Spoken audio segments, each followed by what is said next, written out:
pan bor waye bor county waye ko pan bor an je pio miera di de yaman kole acha ni yom pia de na wo acha na ji pan da chen no marle ke kana mier pio je no ngan kan iran chol ma do biur acha na niar bu bai beto ne bati ku beto ne chang to ke awon kan kila twen din ne ko la de guest of honor Simon Okunde intern organize tindui chief guest Atorbe intern organize honorable minister of information and government spokesperson Maulana Makwelwe we ran the board we patron of the day intern organize tindui Banditoranung quality year chairman of board community intern recognized by Tendui honorable MP national MP Akem Garang intern recognized Tendui Jiten state MPs state chairman of commission other protocol or MPs state MPs which are recognizing you pony Benny Uni Jangule Benny Wala Lier intern recognized Benyakure Unico, chairman of Juba, BCYA interrecognized. Kubala Tinitene, Anong Koba College, and Woodkan Killer Twin. Kuang Woodkan Kinker College, Anong Team Louis Kelly Anwar, working on different team, working on executive, who executive BCYA. Once you are going to see here, work over when we will have Kuma lobby. I have a jargon in the other one got over the thing about pan board bug whip. I can't tap on board lower and girl. Kitchen will look at yoga yen way. Working on members of members of committees, peace and social security. Now target any other the way I go your bug with your way members and on in quite hotel. Ayen wepan bor we ya ke request ba wechen man ke adiak ajalon tigeloy e ke chelon niop runi kero aya lo ka bu gol 1 2 3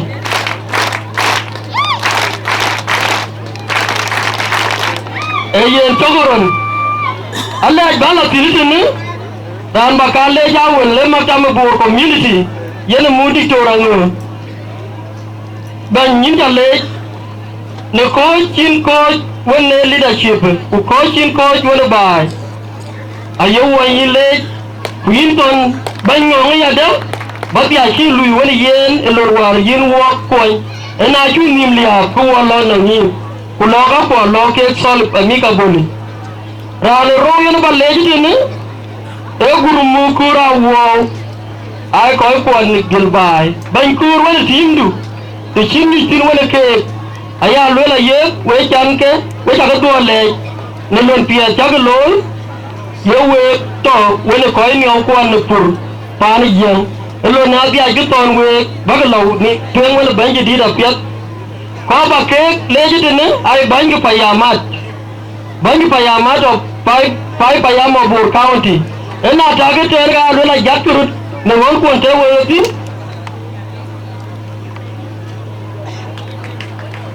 ka bani ka lui ka ne ga ka pi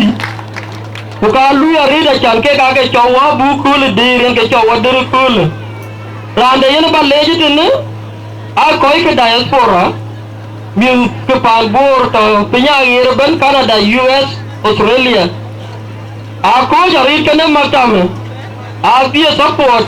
and financially ku je la di wa da chan bu panda bla twenge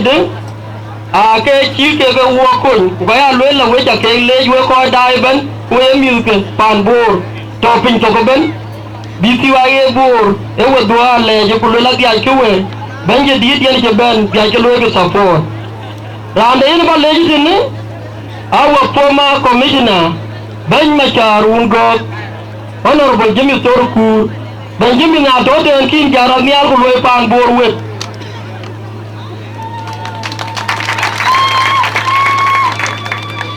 tiyan le la ka ba mo da ri da chan wa jin nang nam lia ko la ne long yu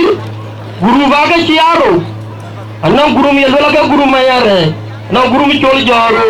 guru ma ju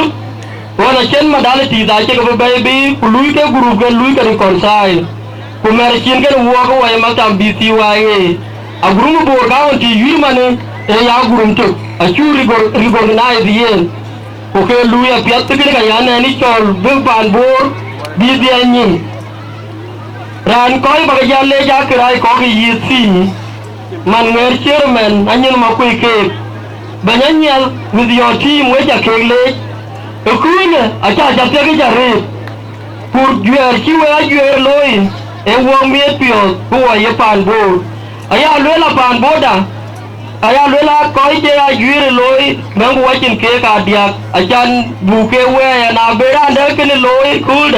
ke be pio ayo na ke loi ba 1 2 3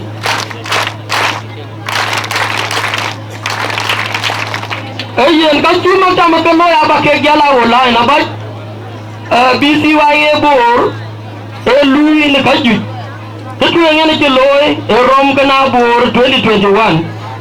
abora ko lan yen bor 2020 ko lobu makta ba 2021 ko ko biya ge yoku waju ba ai chu begin waju ti ben ya cha ku pingu e ke ne lon chi makta me loy e ko lan ya de wo ga chene ka pulang bor county ki government state ki lul ko lula ka che biya cha ko mi da alam wo wan wajinan bailana project you very youth what you be demanding ajan be banda biya cha alam within the territory of Bor county won che wo complain da bulun wo che be ga warage uloku nang governor uloku nang deputy governor ko jela kuma ban complain da be pi na banda biya ka alam aya lo la ke kirkene e ti ni ba yen ke lo wo ke na chan identity da e ba binda biario kede dia ke ne e please yen ga chu maintain within Bor county youth upaya mati agut ke ne be ko wo ke ri chol tu wo ke jam tu yin ba ngong ya bia ju to ni ya de ba ro le chen chi ba bia chu mu ne kem ke tri county so greater Bor mane chi ro ne ke ku ya to ya lo akuri wi je mana ne chane lo le ri organize ka mu ban manyang ko ne lwal ku ba wo ke lo yen wana malta ma commissioner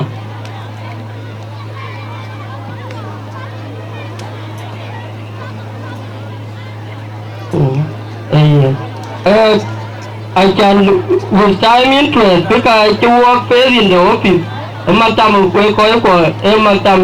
yellow about work in enough resources. You can work fair the rate where I can work as you know. Because you lack insecurity. I challenge you in Bango. If you have Banti agenda now you for the now koi for Baki Yagar. I can go now resources. Now resources can kill. Kapa ke jal to ni ke yin bango between association a girl with RRC a political organization a core baranyai e ka ke TSC a jana association baler political wing kenyi certificate of RRC will be revoked aya loela kene for the benefit of community not for the benefit of politicians. Benefit of politician na jana to ke na yi ga kor through the parties aya loela kur mi go bor ka e interest bor yen ga yi ga no yi ba loi ke ku ba welfare den ba dia latin na no ga kendi yin ke roden yin ke mar wen ba nyang no ko je la salatin we kai pan bor ka ka hide dia ke ne ai ko ba de na ga ton ga yin Okuluar ben bany ben tielo ben yellow woga chenang two different group anong group dai ra choi precha group by the way lura puom dira kuluar yen korin bany ku ka ke to te na ya ke to ni achana ke wara ke kin goro online ku gudu ke tari sam aya lwela isam akor bala tincho chan badial jamon ke achana ke jar ke daman dun korin ban wa yugo do lwela ke ko ke apial bajala nyuone ke ku bai isam badial lu na jilu maka imbra lo ke ko ran to ke ting wonde dai ake to bai tuk na wa yigete go ting wonde go wilboro lum kana ting ku lagu jele dai di te gero ra chana korbala no go me te go ra lo ga ben ke pero ena chirge binyi ka tiane num ena chirge binyi ka tiane num na won ke dai di ti jal lagu jel toiro ku jel walpin ku jel wilboro wan go me te lo ben ku le duwan le ra chana la ti mi ka bi ting dia be loyin achana ko war lui wo ga yutama ya nye de ka belo lui okay kute akirni wannan mata ko wa BCYA wannan land and government ki yen wo kuma kama yin bango ake operation normal because of financial crisis or financial problem fiye tungu yin mata ba jute ngali ko ke wo liar walbe kije jaldu ekite ene toy ko kuje la samen aya loila ka ba ke jal dial gar penya janna logo yigo ke chonda be loy mi aga bu loy matam BCYA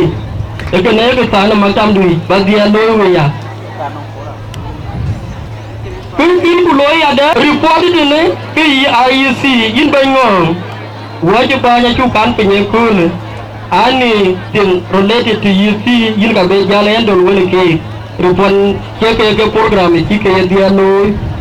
we bien ba ya loy ko we pan bor dor ka to ma ki wechen ko loy ko ban do loy ko support banya yari ko nai banya ya support banya ya we akin banya rier ko jin jong ya kai war ki che ka dia ki job na ya ko ban do ya ki tuapin ko ban do la lo biari ko nai do won ko bana ya ko ban cha jawu ko ban ayeriyo ko koike ban ye ko jale ko wacheriyo bai we ja kegle an ke matoro biranya an ke ji akuma ko bandia we ko dai we bandia dai online awol chairman don panchul ko jelatan pan bor amaz we ga amaz we ya dago la pan bor anon ka te wo jo wo to wan we ye ko we ja kegle